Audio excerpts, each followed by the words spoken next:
यह कहानी जातक कथाओं से ली गई है। प्राचीन काल में एक बहुत ही धनवान व्यक्ति रहता था। उसके 2 पुत्र थे। उसका ज्येष्ठ पुत्र बहुत ही तेजस्वी था। दोनों भाई धीरे धीरे बड़े होने लगे। कुछ दिनों बाद उनके माता पिता का देहांत हो गया। माता पिता के मरते ही दोनों भाइयों में वैराग्य उत्पन्न हो गया। दोनों भाइयों ने घर गृहस्थी का परित्याग कर दिया और ऋषि प्रवज्या के अनुसार प्रशिक्षित होकर गंगा तट पर पर्णकुटी बनाकर रहने लगे। दोनों की कुटिया अलग अलग थी। बड़े भाई की कुटिया गंगा के ऊपर की तरफ तथा छोटे भाई की गंगा के नीचे की तरफ। दोनों की कुटिया के बीच काफी फासला था। उन्हीं दिनों गंगा में मणिकंठ नाम का नागों का एक राजा रहता था।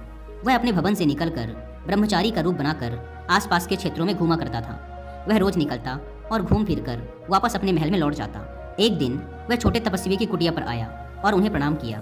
तपस्वी ने उसे आदर के साथ ब्रह्मचारी समझकर कुटिया के अंदर बैठाया। दोनों ने एक दूसरे का हाल चाल पूछा, आपस में वार्तालाप की और कुछ देर बाद नागराज विदा लेकर वहां से चला गया। दूसरे दिन वह फिर आया, थोड़ी देर वार्तालाप किया और फिर चला गया। इस प्रकार दोनों में प्रगाढ़ता बढ़ती गई और वह रोज रोज उसके पास आने लगा। अब दोनों एक दूसरे के अच्छे मित्र बन चुके थे। इसलिए अब नागराज जाते समय निर्भयता पूर्वक अपने फन निकालकर उससे लिपट जाता। फन उसके ऊपर छत्र की तरह लहरा देता। इस प्रकार वह अपने स्नेह का इजहार करता। तपस्वी को उसके इस रूप से डर लगने लगा। डर के मारे वह खाना पीना भी ठीक से नहीं खा पा रहा था। वह बहुत दुर्बल होने लगा। दुर्बलता के कारण उसका शरीर काला पड़ने लगा। उसकी आंतें सटकर पेट में चिपकने लगी। उसका चेहरा एकदम कुरूप हो गया था। एक दिन टहलता हुआ वह अपने बड़े भाई के पास गया। बड़े भाई ने अपने छोटे भाई की यह दशा देखकर उससे पूछा, तात, तू इतना दुर्बल क्यों होता जा रहा है? क्या कोई रोग लग गया है तुझे? तेरी शरीर की दशा बड़ी ही बुरी हो गई है। क्या कारण है इसका? छोटे भाई ने बताया, तात, मेरे पास नागराज ने रोज तपस्वी के वेश में आना शुरू कर दिया। वार्तालाप होने लगी, विश्वास बढ़ता गया। अब वह रोज आने लगा। अब जाते समय अपने असली रूप में आकर मेरे शरीर से लिपट जाता है एवं फन को मेरे सिर के ऊपर लहराने लगता है। मेरा अनिष्ट तो कुछ नहीं करता, किंतु उसके भय से मेरा खाना पीना हराम हो गया है। मैं उसके डर से सूखता जा रहा हूँ। अपने छोटे भाई की यह बात सुन बड़े भाई ने पूछा, क्या उसका आना तुम्हें अच्छा लगता है? छोटे ने कहा, नहीं। बड़े ने पूछा, जब वह तुम्हारे पास आता है तो कौन से गहने पहन के रखता है? छोटे ने कहा, मणिरत्न। यह सुन बड़े भाई ने छोटे भाई के कंधे पर हाथ रखते हुए कहा, मांगना सबको बुरा लगता है। अगली बार जब नागराज तुम्हारे पास आए तो तुम उसके बैठने से पहले ही कहना, कृपया आप अपनी यह मणि मुझे दे दें। सुनते ही वह तुरंत लौट जाएगा।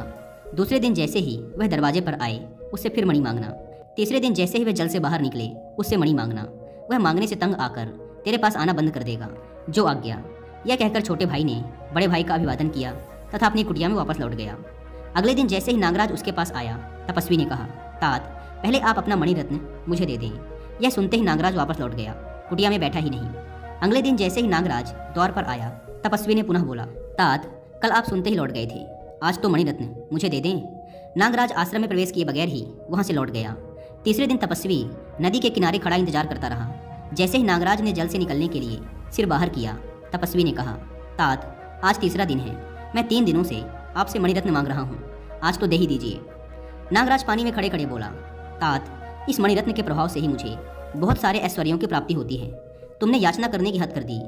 तेरी यह याचना मुझे उसी प्रकार लग रही है जैसे कोई युवक पत्थर पर तेज की हुई तलवार लेकर किसी को मारने हेतु डराए। तेरा मणि मांगना मुझे दुख देता है। मैं यह मणि तुझे नहीं दे सकता। आज से मैं तुम्हारे आश्रम में नहीं आऊँगा। इतना कहकर नागराज ने जल में डुबकी लगा दी तथा फिर कभी बाहर नहीं आया। एक दिन अपने छोटे भाई का हालचाल जानने ज्येष्ठ तपस्वी अपने छोटे भाई की कुटिया में आया। अपने छोटे भाई को स्वस्थ देखकर उसे बड़ी प्रसन्नता हुई।